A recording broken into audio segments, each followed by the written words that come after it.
sabia que alguns dos vilões mais aterrorizantes do cinema, como o do filme Psicose, Massacre da Serra Elétrica e O Silêncio dos Inocentes, foram inspirados em um único homem? O homem que transformou a própria casa em um santuário macabro. O homem cuja história mistura loucura, necrofilia, fanatismo religioso e uma adoração doentia pela própria mãe. Este é Ed Gein, o açougueiro de Plainfield. E hoje você vai conhecer a história real por trás da história do homem que redefiniu o terror. Edward Theodore Gein nasceu em 27 de agosto de 1906, em La Crosse, Wisconsin. Desde cedo, a vida de Ed foi moldada pelo controle de uma mulher, Augusta Gein, sua mãe. Augusta era uma luterana fanática que acreditava que o mundo estava tomado pelo pecado. Ela pregava todos os dias que as mulheres, exceto ela, eram instrumentos do diabo e que o sexo era uma forma de contaminação espiritual. Seu marido, George, era um alcoólatra fraco, constantemente humilhado pela esposa.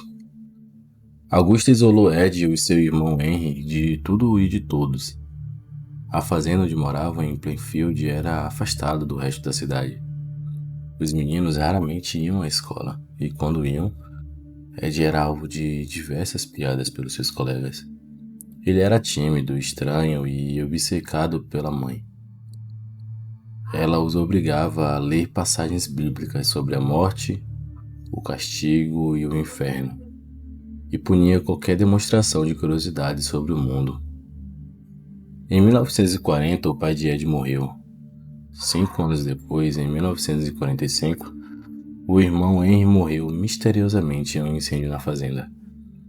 Alguns acreditam que Ed o matou, pois Henry havia começado a criticar sua mãe, algo imperdoável para Ed.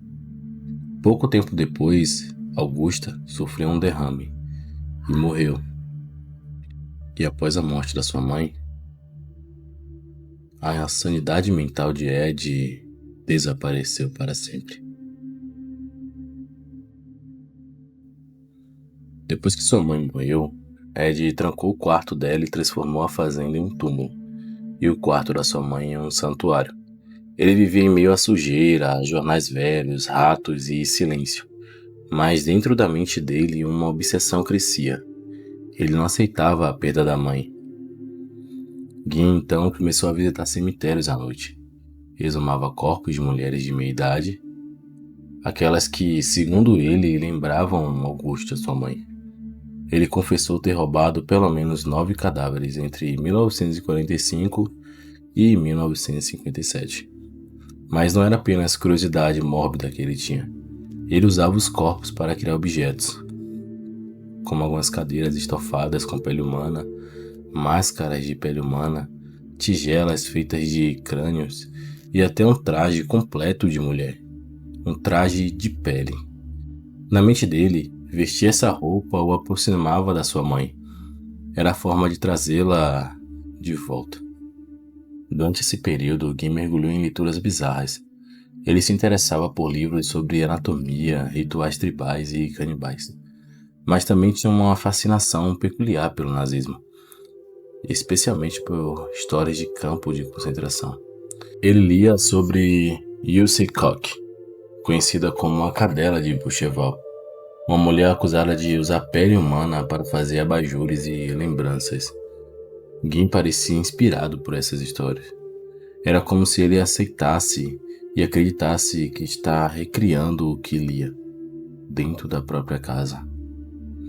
Muitos acreditavam que Gein era um vizinho inofensivo. Apesar de toda a escuridão em Plainfield, Ed era visto como um homem estranho, mas inofensivo. Um sujeito tímido, com um sorriso simples, que às vezes fazia bicos como babá ou ajudava nas fazendas vizinhas.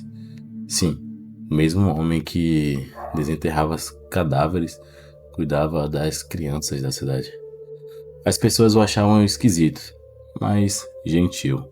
Ele era o tipo de homem que ninguém imaginaria capaz de algo tão monstruoso como ele fez. Mas a verdade é que, sob aquele rosto inocente, existia um mundo inteiramente cheio de terror. O primeiro crime foi confirmado em 1957. A vítima foi Mary Hogan. Durante um bar local, ela desapareceu misteriosamente. Quando questionado, Ed apenas dizia: "Ela não estava desaparecida. Está na minha casa." Todos achavam que era uma piada. 3 anos depois, em 1957, Bernice Worden, dona de uma loja de ferragens, desapareceu. O filho dela contou à polícia que o último cliente do dia havia sido Ed Gein. Então os oficiais da polícia foram até a sua fazenda.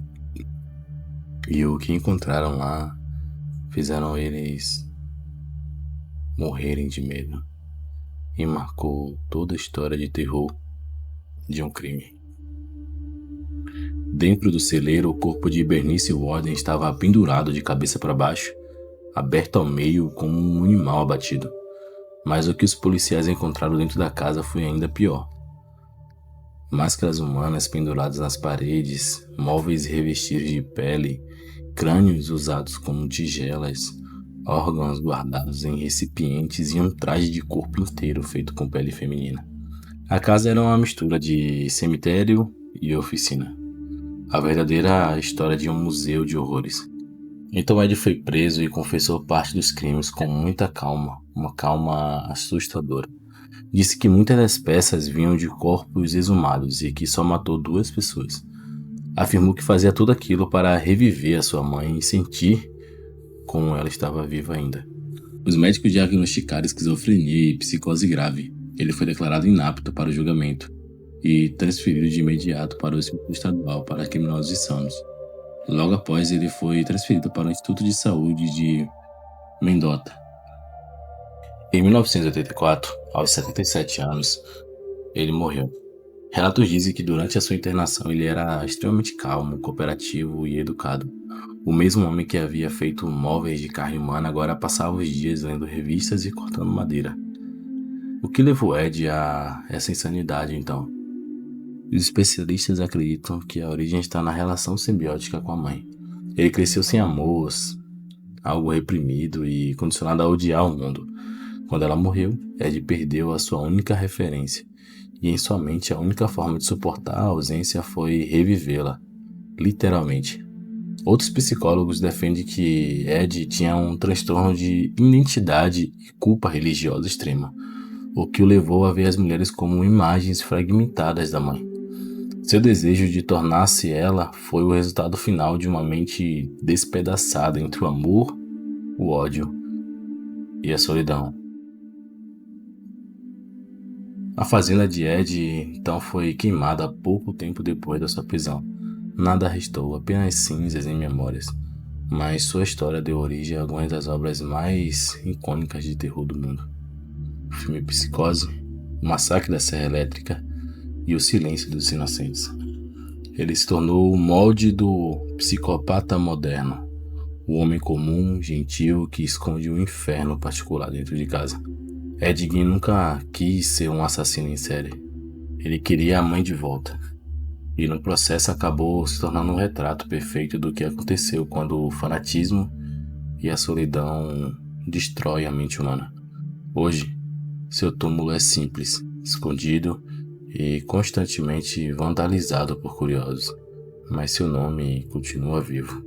Porque o verdadeiro horror não está nos monstros que inventamos, mas naquilo que o ser humano é capaz de fazer, quando o amor se transforma em loucura.